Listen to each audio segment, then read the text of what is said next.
नमस्कार, मी प्रिया काळे. तरुण भारतच्या न्यूज बुलेटिनमध्ये आपल्या सर्वांचं स्वागत. आता पाहूया ठळक घडामोडी. विनयभंग केल्याचा खोटा आरोप करून हेस्कॉमच्या मुख्य कार्यकारी अभियंत्याला गुन्ह्यात अडकवणाऱ्या 13 हेस्कॉम कर्मचाऱ्यांना न्यायाधीश एल. विजयालक्ष्मी देवी यांनी दोषी ठरवले आहे. त्या सर्वांना 3 वर्ष व 6 महिन्यांच्या शिक्षेसह प्रत्येकी 86,000 रुपये दंड ठोठावण्यात आला आहे. न्यायालयाच्या या निकालामुळे खळबळ उडाली असून अशा प्रकारे दोषी ठरवण्याचा पहिलाच निकाल असल्याने खोटे गुन्हे दाखल करणाऱ्यांना चांगली चपराक बसली असल्याची माहिती मुख्य वकील यांनी प्रसारमाध्यमांना दिली. 3 गुन्ह्यांमध्ये मुख्य कार्यकारी अभियंता तुकाराम मजगे यांना गोवण्यात आले होते. मात्र मुख्य जिल्हा सत्र न्यायालयामध्ये या प्रकरणाची सुनावणी दरम्यान साक्षी व पुरावे तपासले. त्यानुसार न्यायाधीश एल. विजयालक्ष्मी देवी यांनी हे सर्वजण दोषी असल्याचा निकाल दिला आहे. बेळगावचे खासदार जगदीश शेट्टर यांनी केंद्रीय रेल्वे मंत्री श्री अश्विनी वैष्णव यांची दिल्ली येथे भेट घेऊन प्रलंबित असलेल्या बेळगाव कित्तूर धारवाड रेल्वे लाईन प्रकल्पाबद्दल चर्चा केली. या बैठकीत शेट्टर यांनी गंभीर समस्यांवर प्रकाश टाकणारे व त्वरित कारवाईचे आवाहन करणारे तपशीलवार पत्र सादर केले. 2 वर्षापूर्वी भूसंपादनाचे प्रस्ताव सादर केले गेले असले तरी कर्नाटक राज्य सरकारने अद्याप कोणतीही जमीन दक्षिण पश्चिम रेल्वे अधिकाऱ्यांना हस्तांतरित केलेली नाही असेही स्पष्ट केले. सिग्नलवर गाडी थांबल्यानंतर वाहन चालकांनी आखून दिलेल्या रेषेच्या आत वाहने थांबवावीत, अन्यथा नियमांचे उल्लंघन केल्यास वाहन चालकांना दंड भरावा लागत आहे. या नियमांची पोलीस खात्याकडून कारवाई सुरू झाली आहे. याबाबत दक्षिण वाहतूक पोलिसांकडून जागृती करण्यात आली. शिवाय या नियमांचे वाहन चालकांना पालन करण्याचे आवाहन करण्यात आले आहे. बेळगाव विमानतळावरून एकीकडे विमान फेऱ्या रद्द केल्या जात आहेत तर दुसरीकडे प्रवासी संख्या वाढत आहे. विमानतळावरून मे महिन्यात 30,000चा टप्पा ओलांडत प्रवासी संख्येत 3.17% वाढ झाली आहे. शिवाय तब्बल 32,045 प्रवाशांनी विमान प्रवास केला आहे. एप्रिलमध्ये 31,086 तर मे मध्ये 32,045 प्रवाशांनी प्रवास केल्याची नोंद झाली आहे. प्रवासी संख्या वाढत चालल्याने नवीन विमान फेऱ्या सुरू करण्याची गरज निर्माण झाली आहे. सदाशिवनगर येथे छत्रपती शाहू भवन व बेळगाव येथील मराठा समाजातील गरीब विद्यार्थ्यांसाठी वसतिगृह निर्माण करण्यासाठी माजी आमदार अनिल बेनके यांच्या माध्यमातून या बैठकीचे आयोजन करण्यात आले होते.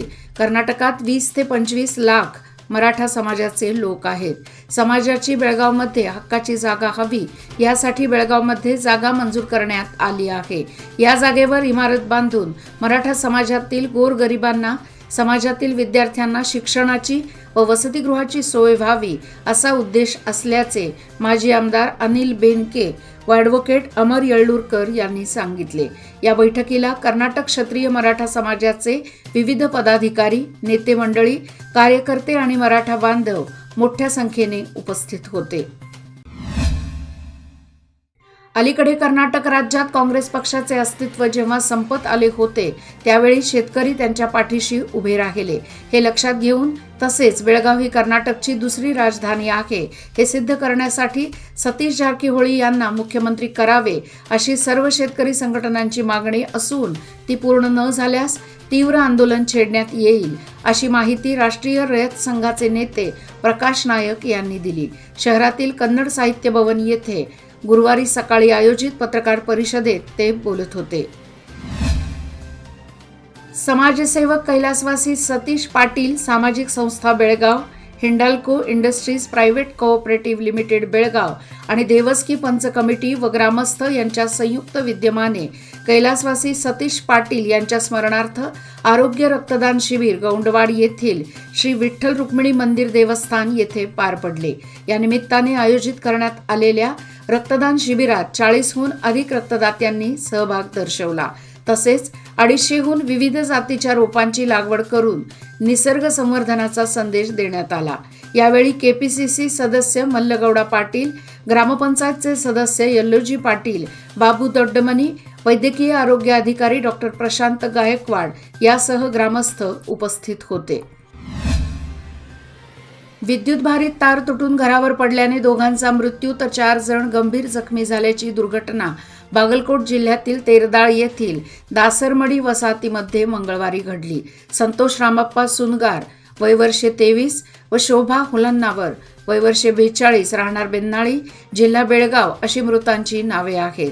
श्रीकांत रामप्पा सुनगार, महेश रामप्पा सुनगार, कस्तुरी रामप्पा सुनगार, संगीता नागेश कामशेट्टी हे जखमी झाले आहेत. त्यांना तेरदाळ येथील खासगी दवाखान्यात दाखल करण्यात आले आहे. कराड बेळगाव रेल्वे मार्गाचे स्वप्न गेल्या 70 वर्षांपासून पूर्ण झालेले नाही.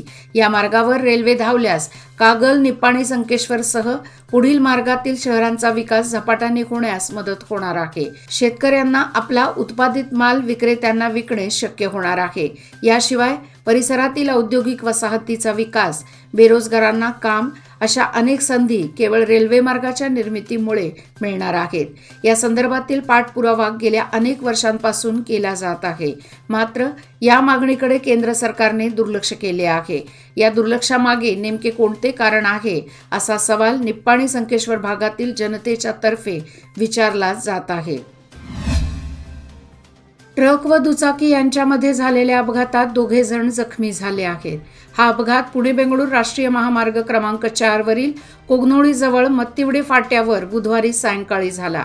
अजित अण्णाप्पा नाईक वय वर्षे 26 व शिवानंद हिराप्पा फुटाणे वय वर्षे 25 दोघेही राहणार हसूर चंपू तालुका गडिंग्लज जिल्हा कोल्हापूर अशी दोघा जखमींची नावे आहेत.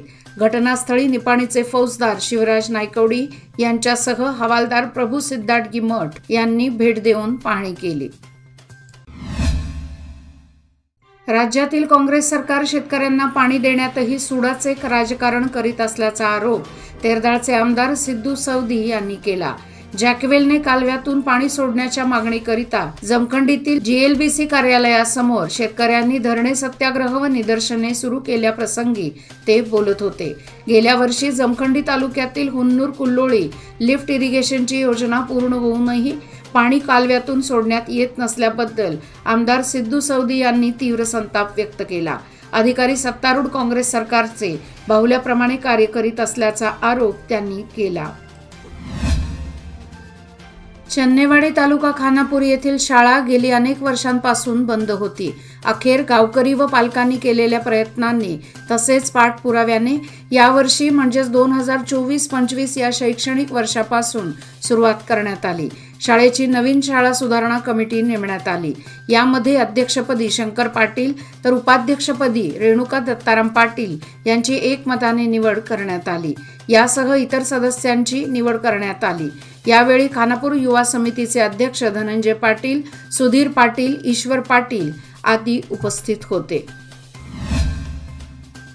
निपाणी शहराच्या दक्षिणेला बेळगाव रोड नजीक असलेल्या छत्रपती शिवाजी महाराज उद्यान आवारात बसवण्यात आलेली विमानाची प्रतिकृती हटवून त्या जागी छत्रपती शिवाजी महाराजांचा अश्वारूढ पुतळा उभा राहावा अशा मागणीचे निवेदन काँग्रेस पक्षाच्या वतीने जिल्हाधिकारी नितेश पाटील यांना देण्यात आले. बुधवारी निप्पाणीत आयोजित जनस्पंदन कार्यक्रमात हे निवेदन देण्यात आले.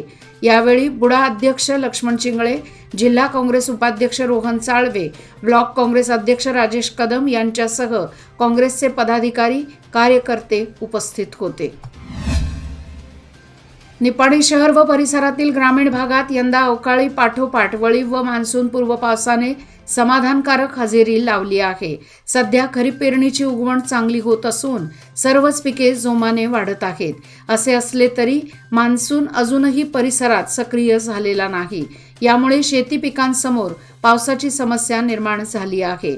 मान्सून सक्रिय होताना परिसरात चांगला पाऊस व्हावा असे साकडे घालताना कोडणी येथील ग्रामस्थ व शेतकऱ्यांनी बुधवारी पूर्ण दिवस पालक करताना गावातील मंदिरासह निप्पाणी शहरातील दर्गा व मंदिरात जाऊन अभिषेक घालताना देवदेवतांना प्रार्थना केली.